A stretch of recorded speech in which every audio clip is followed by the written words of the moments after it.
Ooh, ooh, ooh. Check this out. We're back, and you're back, and we're here at the mailbag. We're dealing with the mail that comes here to the Dean Show. I'm your host, Yusuf Estes, and we've been talking about the subject of the Jews and Christians and their treatment in Islam. And what we find is in the Quran some words that are being misunderstood because of translations. Highly recommend to all of you to learn the Arabic language. If you learn the Arabic language, then people can't trick you anymore, and you'll know what it really says, okay? We have a website for that called ArabicInEnglish.com. ArabicInEnglish.com. You can use the English you already know to start learning something about Arabic, and you'll feel a lot more comfortable. I know I do. Now let's come to the next subject.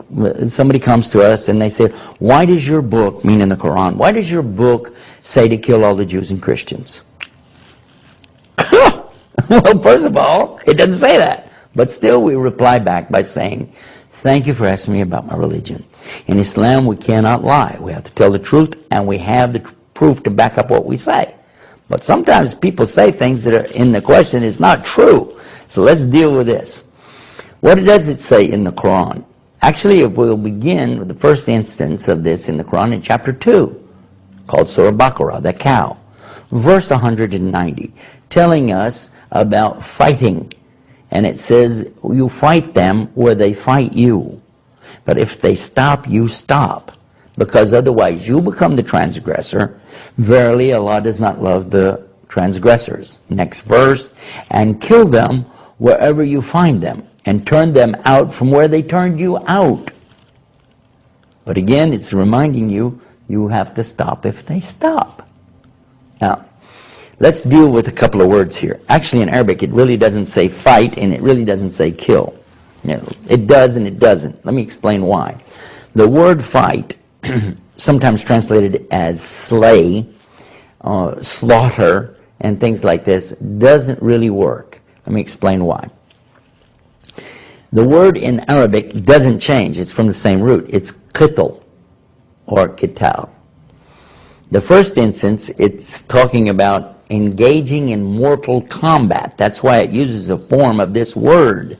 It's not fight like put up your dukes or martial arts or something like that. No, it's the kind of fighting that can result in death. It is combat. So use combat here and you'll see how it makes sense. Combat them if they combat you. But if they stop, then you stop. Otherwise, you're the transgressor. Move to the next verse. Kill them in combat if they're killing you in combat. But again, if they stop, you have to stop. And it says to turn them out from where they turned you out. Now this is another key, because nowhere in here so far have we heard anything about Jews and Christians, because it wasn't talking about Jews and Christians. It was saying turn them out from where they turned you out. It was particularly talking about one instance that took place in the early days when the Muslims were literally thrown out of their own homes, off of their own land, away from their own property. Their property and all of the contents was seized by these people, the pagan idolaters of Mecca, their own relatives.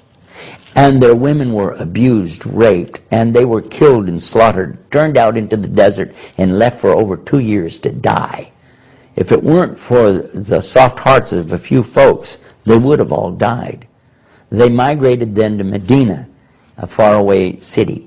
And in that place, they were able to become stronger. There were more people that came into Islam, and they wanted to perform what is called pilgrimage or Hajj to Mecca.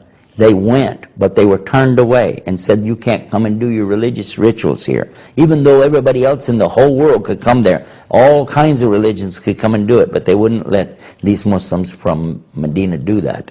They made an agreement with them, and the agreement was very much slanted in favor of the Meccans.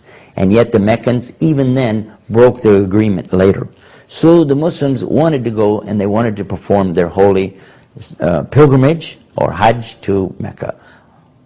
When they went, this time they were told by Allah in the Quran that if they engage in a fight against you, you can fight with them. Because one of the things about the pilgrimage they were worried about is, I can't fight. I'll be wearing 2 towels, and the rule is known that in the religions, all of the religions around there, when you're in the state of ihram or the state of pilgrimage, you're not allowed to fight. So these guys can come chop your head off, you can't do anything about it. But here comes the verse saying, no, no. If they fight you, then you can fight them back in combat. Even though you're wearing the 2 towels, you can still fight. You can carry your sword with you. Okay? Then, if they're killing you, even you can go to that extent. It continues, though, in the next verse after that, saying, but don't do this. Don't do this in the holy place. The holy place, or the sanctuary, unless they're doing that to you there in the sanctuary. And again, you can defend yourself. And this is what it's talking about. It also uses a word in Arabic, which is fitna.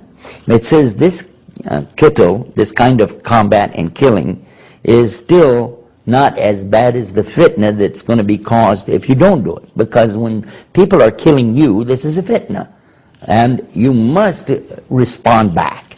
So anytime there's acts of aggression or terrorism against you and the Muslims in general, then you've been ordered now to go and fight back and stop it as much as you can, and then if they stop, you have to stop.